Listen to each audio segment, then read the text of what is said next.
Labdien! Pie mums šodien ciemos lielisks mūziķis, brīnišķīgs ģitārists, kurš ir sadarbojies ar ļoti daudz Latvijā labi pazīstamiem mūziķiem, kā arī sarakstījis pats savējos solo albumus, vairākus, kuri katrs ir ļoti atšķirīgi viens no otra, kurš spēlē gan klasisko ģitāru, gan arī labi zināms gan rock mūzikas lauciņā, gan arī pazīstams džēza mūziķu vidū Jānis Ruņģis.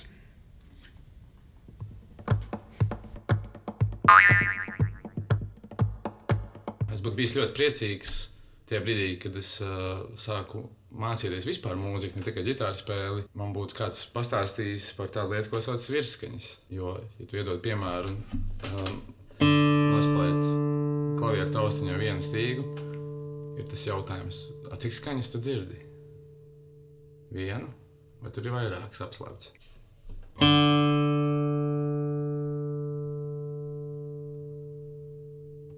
Ja cilvēka auss vidēji dzird 3 līdz 5 virsskaņas, teiksim, cilvēks dzird šo noti, viņš varbūt dzird šo noti,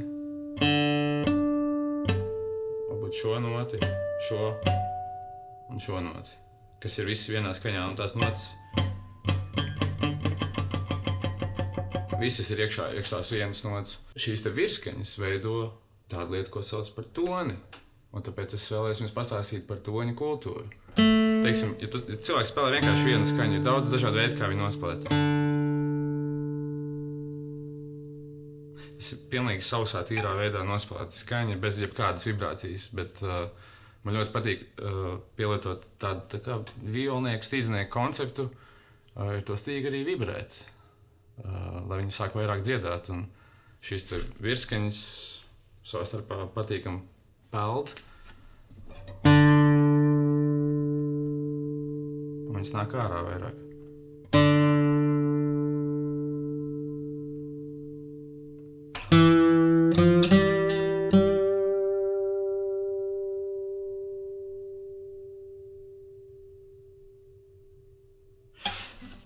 Manuprāt, tajā brīdī tā nospēlētā notas melodija vienkārši viņas sāk dziedāt vairāk, līdzīgi arī cilvēks dzied. Ir daudz dažādu veidu, kā dziedāt. Jocīgā veidā es salinošu maz ģitāristi. Tas attiecās arī uz metāla stīgām, uz elektrisko ģitāru. Uz klasiskā ģitāras to visvieglāk parādīt un izdarīt, un man patīk trenēties klasiskā ģitāras, lai gan es viņu publiski spēlēju droši vien vismazāk. Bet ir atšķirība, teiksim, es nospēlēju jebkādu. Tas ir bez vibrācijas.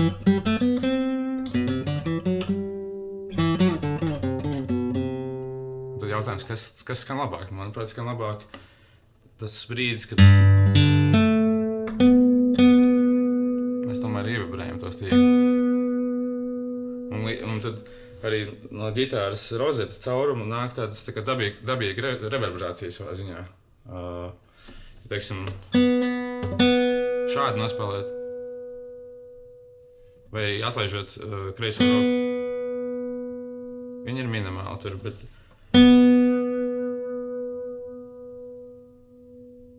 vai dzirdēju, kā tā izskaņa, viņa jau turpinās, viņa tā kā tāda halle, reverbs, kā atrastos telpā, jo ģitārā jau burtiski fiziski ir telpa, karkas, ne, caurums, tā kā. Un, man liekas, ir svarīgi nospēlēt to stīgu un iedziedināt arī to pašu instrumentu, pašu to koku un visu to tukšo laukumu, kas tur iekšā. Nu, tā veidojās, manuprāt, tonis, jā.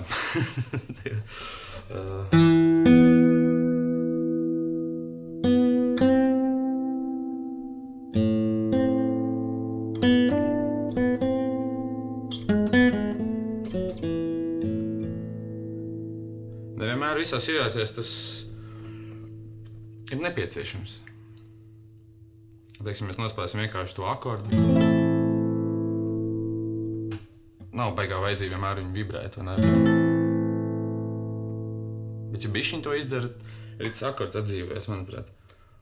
Nu, daudzi ģitāristi pazīst to vibrāto, kas ir tā kā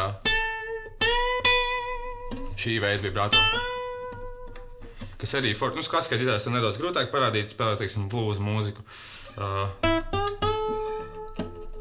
Te ir liela stīga attāluma. ģitāras pazīst šādu veidu vibrāto, bet tas, par ko es runāju, ir tāds stīznieku princips, ka tā vibrācija notiek nevis tā kā šādi, vai ne, bet šādi. Tas nozīmē horizontāli, nevis vertikāli. Teiksim,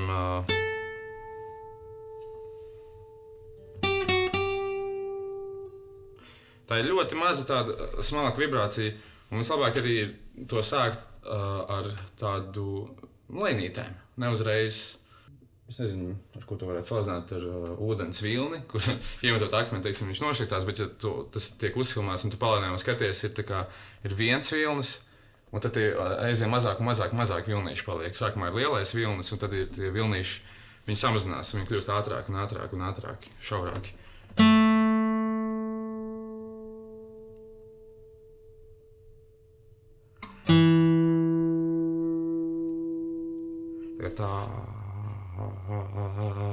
Vai ne?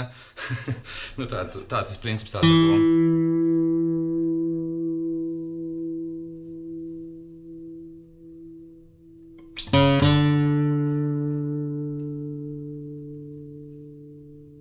Un tam nav nozīmes arī, ja mēs spēlējam labo roku ar pirkstiem vai mediātoru, vai uz jebkuras tīgas ar jaukšņām.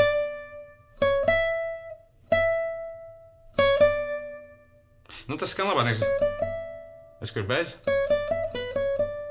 Kas dara? Citreiz mūzikā tas ir nepieciešams. Bet, manuprāt, tomēr daudz labāk skan, ja mēs to stīgu ievibrējam tādā veidā. Un bieži sanāk to kreiso roku arī pacelt gaisā. Ja tiek spēlēt burtiski viena nots, tas ir labāk izpaužās, ja tiek spēlēt mono melodija, vienbalsīga melodija. Ne, tā roka kreisā, viņa principā karājas gaisā. Tas nav tā kā šī tāds nestrādās ar piespiest roku pie ģitāras. Nu, tas var tā strādāt, bet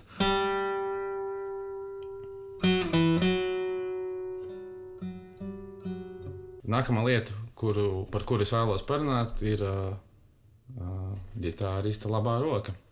Un atkal nav īsti lielas atšķirības, kādu tipu ģitāru mēs spēlējam.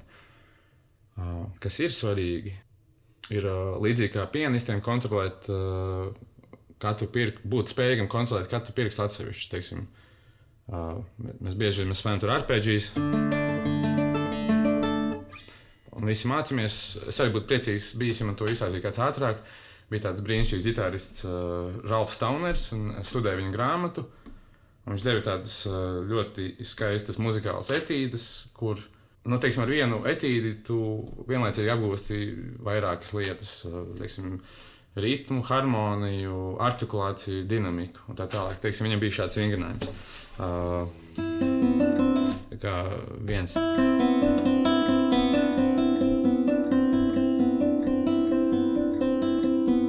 Tas ir salīdzinoši līdzeni spēlēt tās notis savstarpēji. Bet viņš ir sagrupēts tā kā 1, 2, 3, 4, 5, 1, 2, 3, 4, 5, 1, 2, 3, 4, 5, 1, 2, 3, 4, 5.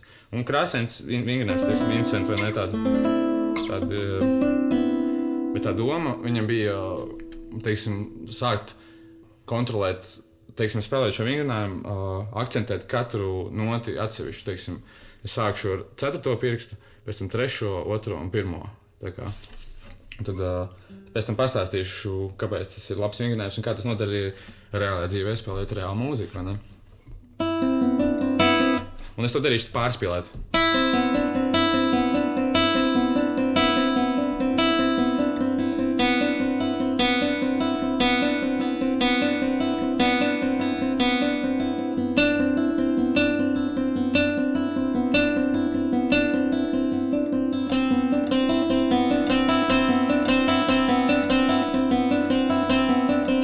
Es sapratu tā domu. Manuprāt, ļoti labs vingrinājums.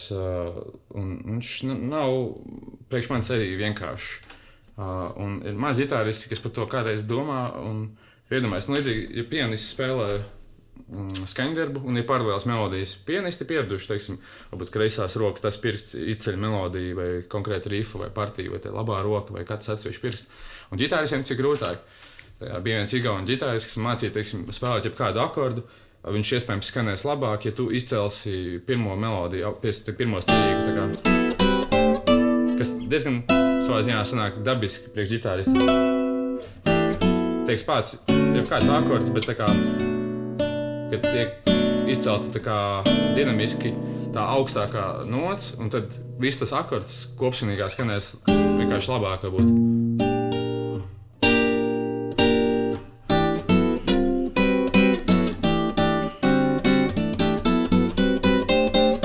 Teiksim, ir ļoti grūti spēlēt šādu veidu akordu izcelt ar citu melodiju, vai ne? Bet, teiksim, šīs vingrinājums, kurus pēc tam rādīja, labi strādā, spēlēt, teiksim, vienkārši dziesmas. Es kā piemēru labprāt nospēlētu, teiksim, īsi tumša nakta zaļzā latviešu tautsdziesmu. Tas tāds vienkārši piemērs, bet muzikāls, lai parādītu citreiz, ko dod tādas pirkstu kontrolas vingrinājumus, jo citreiz, varbūt, es gribu izcelt to melodiju, lai viņi iet pāri un pavadījums ir apakšā dinamiski klusi. Līdzīgi atkal salīdzinājumā, kad ģitāris, teiksim, spēlē viens pats, viņš pavada sevi ar akordiem un spēlē melodiju, ne?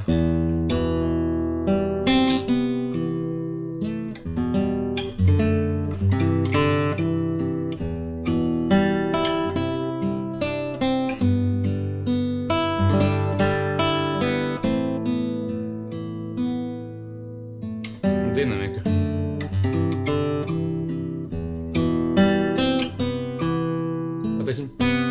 Varbūt es gribu izcelt ar to pirkstu, to melodiju.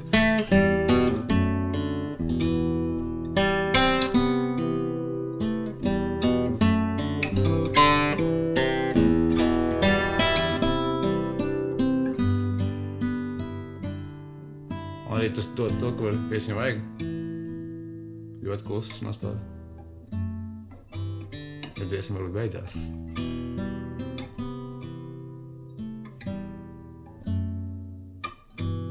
Ar to es arī gribu pateikt, ka dažreiz labāk skan lietas.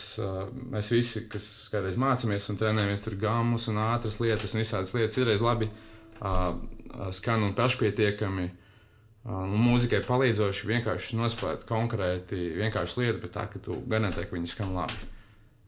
Gan ritmiski, gan harmoniski, melodiski, visos tā kā līmeņos. Svarīga lieta arī runāt par dinamiku, ko es aicinu kādreiz utilizēt un izmantot biežāk ir, un sevišķi labi tas strādā uz klasiskā ģitāras, bet arī uz jebkuras elektriskās un tā, ja teiksim, kā to dara. Es neuzskatu sev par klasisku, ļoti labi akadēmiski izglītotu mūziķi, kas jau klasisko ģitāras arī mācījies pašdarbībā palielam. Plus mīnus ir bijuši skolotājiem palīgi. Ja teiksim, dažādas krāsas, pieņemsim, mēs paņemsim akordu, mēs viņu spēlētu šeit, ir tāda tumīga.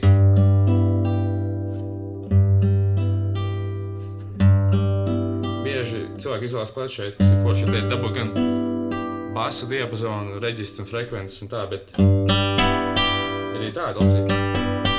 Un citreiz ir tā kā, citreiz tā ir fizikāla lieta, ja cilvēks spēlē ģitāru akustisko un viņš vēlas, lai tas ir ekspresīvāk un skaļāk, citreiz tas nav vienkārši ar fizisku spēku, bet dažreiz tas varbūt ar tembrālu spēku. Teiksim, šeit psiholoģiski liekas, ka neskanēs tik skaļi, kā šeit, spēlējot pie steķīšu. Šeit. Tāds ir tas triks.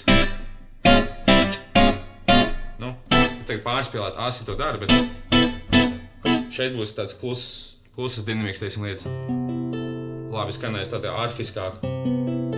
Tas tonis veidosies mucīgāks. Tā viņš paliek asāks un asāks, bet līdz ar to, pat ja viņš fiziski ir vienāda skaļuma, viņš nāks ārā miksā vairāk. Ja tu spēlē viens vai ansamblī. Tātad, jo ģitāra ir savā ziņā arī orķestris. Ne tikai 6 stīgas, bet ir te ir varbūt arfiskā skaņas. Un pēc es aicinu arī cilvēku strādāt ar tembru, ar tembrālām lietām. Ir atšķirība, kā skan tur un te.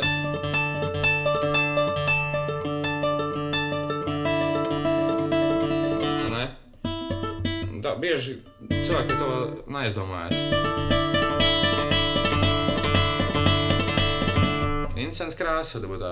Ikdienā pārstāvis arī spēlēju tādu lietu, ko sauc mediātors, un spēlēt elektrisko ģitāru, strādāt tie paši principi, teiksim. Man mācīja turēt mediātoru šādi. Es nezinu. Man liekas, tā sajūtai turot mediātoru jābūt tādai, ka es sajūtu, ka viņš tūlīt izskatīs ārā no pirkstiem. Varbūt daudz iesācēju kļūdi ir viņu paņemt ļoti stingri un stipri un tad spēlēt. Tas tons arī tāds. Varbūt spēlēt punka mūziku, tas viss piestāv un ir kārtībā, bet ja gribās iet tālāk, tad arī, droši vien tas veids, kā mēs turam mediātoru, arī ietekmē toni, spēlējot vienalga akustisku vai elektrisko ģitāru. Un man mācīja vienkārši turēt starp šiem diviem pirkstiem tā, un it kā saturēt, bet tāda sajūta, ka viņš tūlīt izskatīs ārā. Un, teiksim, un tas pats, ko es runāju pirmīt par dažādiem tēmbriem, arī attiecās. Es spēlētu cilvēku, piemēram, funka mūziku, tur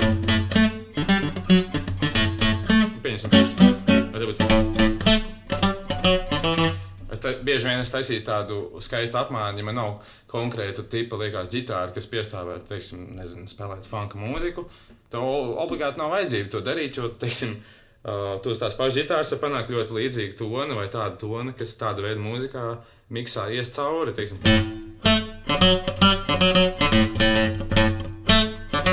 Spēlēt šeit, pie steķīšu, ne, tur spēlēt šeit, arī skan labi, bet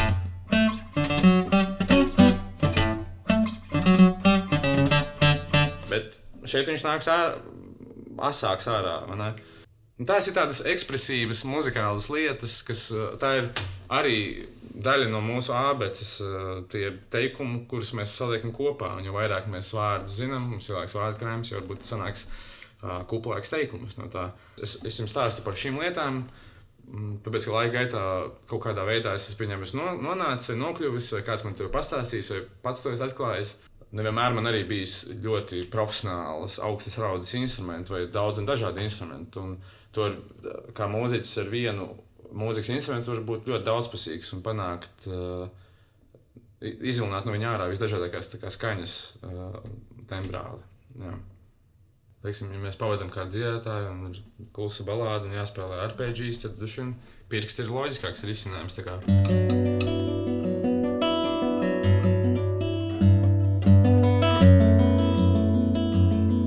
Mediātori šobrīd daudz grūtāk izpēt.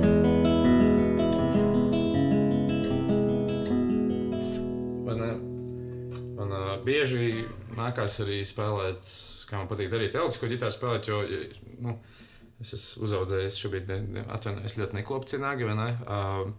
Viņi ir tāda jocīga lieta, piemēram, spēlēt elektrisko ģitāru, arī tas palīdz kontrolēt toni. Tas ir savā ziņā, tas ir dabīgais mediātors, pirkstu nagi. Problēma dažreiz ir, ja viņi ir plānāki, tev ir jālako vai jākopja un tam līdzīgi, vai ja ir skaļāka dinamika un grupa vai es tajā gadījumā aizraujos spēlējot mūziku ar pirkstiem, elektrisko ģitāru, viņi dažreiz mēdz nolūst, kas ir daudz grūtāk uz klasiskās ģitāras. Vai, jebkuras metāla stīgas ir vienkārši fizikāli, fiziski cietāks, asāks materiāls un naks ir trauslāks.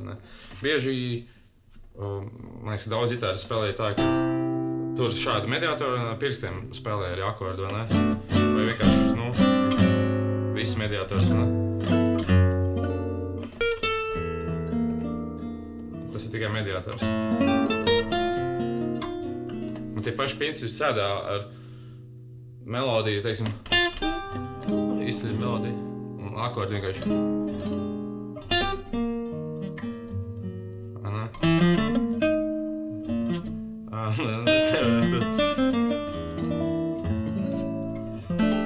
Pēkšņi šķidonāja pārēc pirkstiem. Atkal mediātors.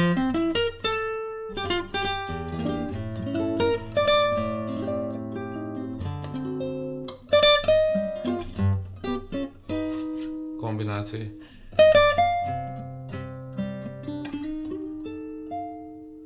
Es arī lažoju.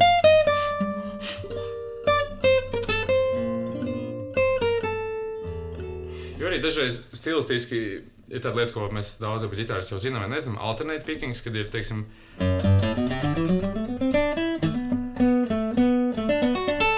uz augšu, uz leju, visu laiku ir kustība.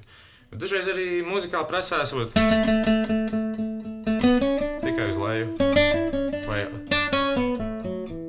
tikai uz augšu.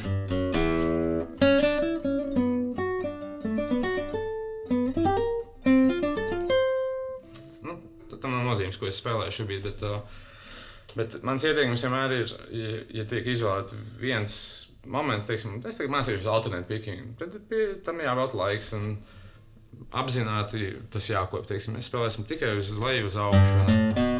Gamu, vai ne?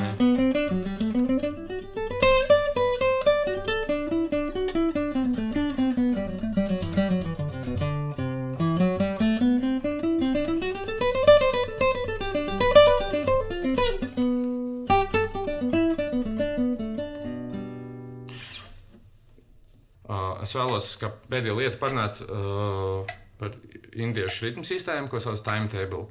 Un es būtu bijis ļoti priecīgs, ja man kāds to būtu parādījis pirms daudziem gadiem.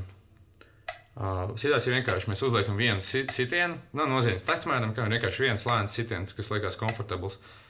Un mēs spēlēsim cauri visas nošu vērtības, teiksim, pilna nots, būtu vienkārši jāpierod.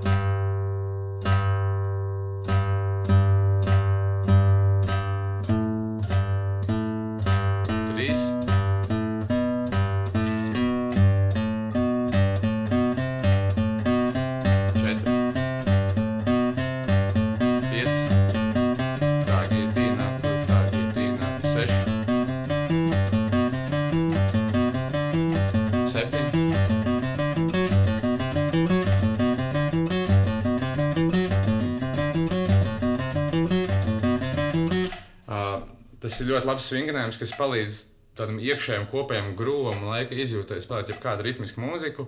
Tā nav poliritmija, nav nekas tāds, bet tas ļoti labi sakārto tādu pamat, basic sajūtu par ritmu. Un pēc tam, ka tas ir tāds lēns, pacietīgs darbs un nav jāsteidzās arī, jebkurš profesionāls mūziķis kādreiz pasaulē to dara.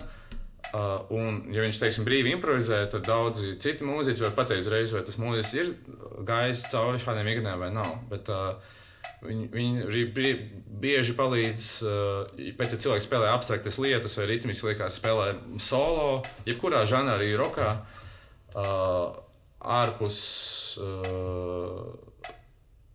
laika, tas tāpat ir iekš laika. Tajā brīdī, kad mēs esam ar metronomu un šo vienu sitienu izspēlējuši vairākas reizes cauri, teiksim, 4 reizes vai 8 reizes mēs spēlējam pilnas notas, ceturdaļas, astotdaļas, triolas, tad 16 daļas, kvintolas, sekstolas un septolas, tad mēs varam arī sākt viņus kombinēt, jo tad mēs sapratīsim, ka tas nav nemaz tik vienkārši. Jo es to uztveru, ka savā ziņā arī matemātiski, ka loģiski, ka 2 un 4 ir tuvāks un kvadrātiskāks savstarpējās attiecībās, un varbūt 3 un 5 un 7 arī vairāk draudzījās, viņas ir apaļas, tā kā, piemēram, 3 ir mūzikā triola, vai ne, takita, indieši saka taki, takita, takadimi, tagidinaku, tagidinaku un tā tālāk. Un pēc tam ir interesanti un labi to kombinēt, saprot to, ka tas ir diezgan sarežģīti, bet tas ilgtermiņā veids rosina lielāku tā kā muzikālo brīvību. Nu, piemēram,